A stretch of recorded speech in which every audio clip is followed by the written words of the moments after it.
Why did Judy wear a mustache at the end of Zootopia 2? Believe me, there's a logical explanation for that too. There are so many details behind the scenes that you'll completely miss them if you don't pay attention. But when you stop and look, you see that Disney knows what it's doing. Let's take a look at the Easter eggs in Zootopia 2 that you couldn't possibly notice in one sitting. For example, early in the film, there are two police officers bullying Judy. They seem like ordinary characters, but their voices sound very familiar. Actually, my name is Gene. My name is also Gene. Zebra! It turns out these two zebra police officers are voiced by wrestling legends Roman Reigns and CM Punk. Champion of the world! 2 years ago, or whatever that was. Disney literally took the WWE universe and dropped it right into the middle of Zootopia. A little fan service moment for those who noticed. In the scene where Nick stands in front of a vending machine, there's a very brief but sweet detail. I'm not talking about the mouse stepping in when the machine jams. That's already obvious fun. There are no familiar brands on the shelves.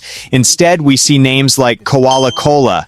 It's a 1-second pun, but it reminds us that Disney is still at the top of its game when it comes to brand parody. I wish polar bears drank this soda. It would be a great parody. In the movie trailer, we see a scene like this. It's a normal office environment for mice until your eyes wander to the writing on the wall, crush the bugs. At first glance, it seems like a simple slogan, but the font is a reference to A Bug's life. Moreover, the word bug means error in the software world. So this sign says two things at once: crush the bugs and fix the errors. Considering that the character is a computer expert, this detail becomes even more enjoyable. But there's one more detail. This scene was changed in the film, and the reference to A Bug's life was removed. What do you think?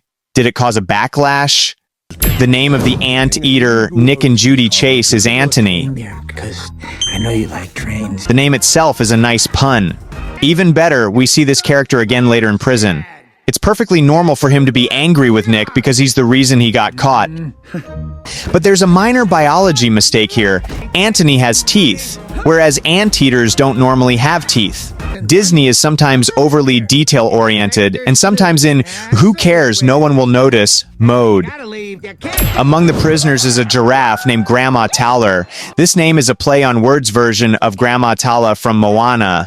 What's more, it's voiced by the same actor. I'm gonna tie your tail in a knot. I'm the village crazy lady. That's my job. Now let's take a look at Nick's house. Messy, unplanned, a little careless, a setting that suits Nick perfectly. But when he turns on the TV, the real show begins. The words Hulu Zoo appear on the screen. So Disney has even adapted its own Hulu to the animal universe. But that's just the beginning. Looking at the channel list, we see animal versions of everything. An Easter egg paradise. Disney Studios becomes Dear Sen. Pixar turns into Pigsar.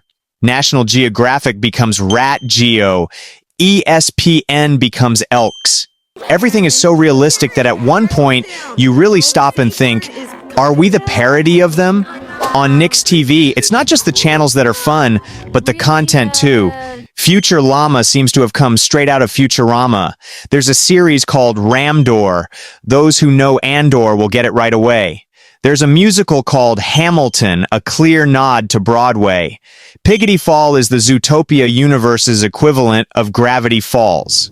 When we get to the swamp market, we notice a very important detail in terms of the universe. We see a dolphin for the first time in the film. This makes it clear that in the Zootopia world, there are mammals that live entirely in water, not just on land. Oh yeah, like a hole in the head. Nick's joke makes the situation even funnier, because dolphins breathe through that very hole. We see the dolphin again in another scene at the end of the film. The details continue on Chief Bogo's side. Remember, in the first film, he had a secret admiration for Gazelle. Now he doesn't even feel the need to hide it. There's a gazelle figurine on his desk. But there's a harsher detail, a photo of former Mayor Lionheart in the trash can, after Judy caused such a mess. Do you think she got angry at the former director who hired her and threw the photo in the trash? We see frames with Tusker Times written on them on the office walls. Both the name and the font are reminiscent of the New York Times, so even Zootopia has its own major newspaper. The character Finnick reappears in this film. We know that Tiny Lister, who voiced him, passed away in 2020. However, with his family's permission, old recordings were used to bring the character back into the film. It's a small but respectful detail. The new mayor of Zootopia is a horse. He is voiced by Patrick Warburton. Knew that. Get him out of here. Interestingly, he has voiced a horse character at Disney before. Fighting bad guys and taking names. We can see that Disney likes to recycle its own material. Details about Gary's character are also coming in succession. But first, like my video. Please. Okay, now we can continue. It's no coincidence that Gary appeared in the credits of Moana 2 before the film was even released. Disney really loves hiding the next project in the previous film. Moreover, looking at the career of Ke Huy Quan, who voices Gary, makes it even more ironic. He played a character who was afraid of snakes in Indiana Jones. Now he's in a snake-themed movie. According to the Chinese calendar, 2025 was the year of the snake. And of course, Disney didn't miss this and released the movie in 2025. The Fisher food sign we see at the market is a nice twist. It's the exact opposite of the line, "Fish are friends, not food," from Finding Nemo. Short, but very clear. Duke Weaselton is still in the illegal DVD business. We see animal versions of Indiana Jones, Tangled, and Frozen on his stall. The guy hasn't changed a bit. Although if you've watched the Zootopia Plus series, you can see that he's trying to become a good guy, but things got so ridiculous that being good was no longer an option for him.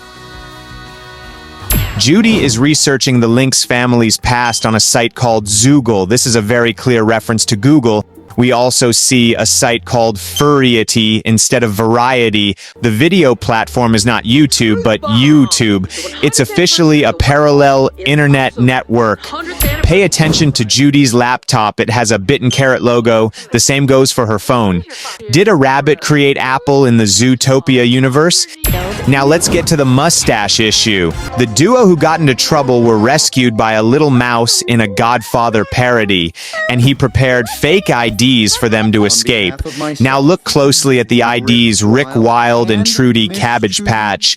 They disguised themselves with these fake IDs to catch Bellwether, who escaped from prison. Thompson Wild. Wild and Cabbage Patch. So, as you can see, this film isn't just a sequel, it's a huge playground where Disney pokes fun at itself, its brands, and pop culture. Thanks for watching. Don't forget to like my videos and subscribe.